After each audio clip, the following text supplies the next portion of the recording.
Well, hello everyone. My name is Zachary O'Shea, and this is Box of Teeth. I have another ghost story for all of you, along with the accompanying Dungeons & Dragons monster right now. Some of the worst horrors that can haunt the world are those that were once noble, but in death they become the complete opposite.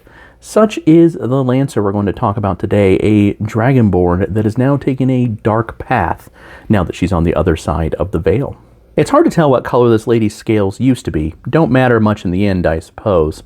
This gray horror once fought and slew rampaging dragons, only to be betrayed by the common folk she was defending for being born, well, of the same kind of blood.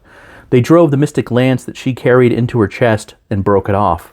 Guess what weapon she now uses as a member of the Hungry Dead? It ain't intact anymore, but it sure acts that way. I suppose she thinks she's atoning for her sins now, but she's racking up a whole host of new ones. The Lancer claims she's protecting dragonkind, but killing everything that doesn't have scales, that ain't the way to do it. Let's go ahead and take a look at the Lancer statistics for Dungeons & Dragons 5th edition.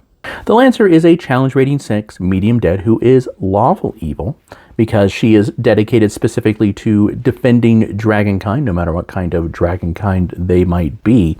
She does have the usual damage resistances, damage immunities, condition immunities one would expect for a ghost, along with ethereal sight, incorporeal movement, and etherealness.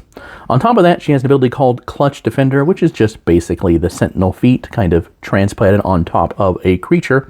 She has a Wasting Lance, which acts kind of like Withering Touch, but if a creature has ever killed a dragonkind or a dragon themselves, they take additional damage. She does also have Breathless Weapon, which is a breath attack that does necrotic damage, but if you fail that save by 5 or more, you're also knocked unconscious as it sucks your breath out. Lastly, she does have a reaction of Vengeance Born, so she can automatically detect anyone that has killed a dragon or a dragonborn within 60 feet. And guess who she's gonna target first? The Lancer's name clearly fits exactly what she does, and that makes her a very memorable villain if you want to use her in one of your games.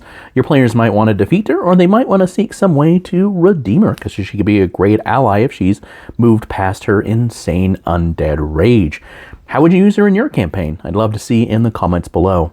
As always, you can find the Lancer and dozens of other ghosts, along with hundreds of other horror-themed monsters for Dungeons & Dragons 5th edition, all perfectly free at boxofteeth.blogspot.com. If you're more interested in the non-Dungeons & Dragon projects that I have, or the horror fiction that I write, that includes Grease Paint right here. It's got a killer clown, it's got some ghosts, but no dragons in it. It's a little too modern for that.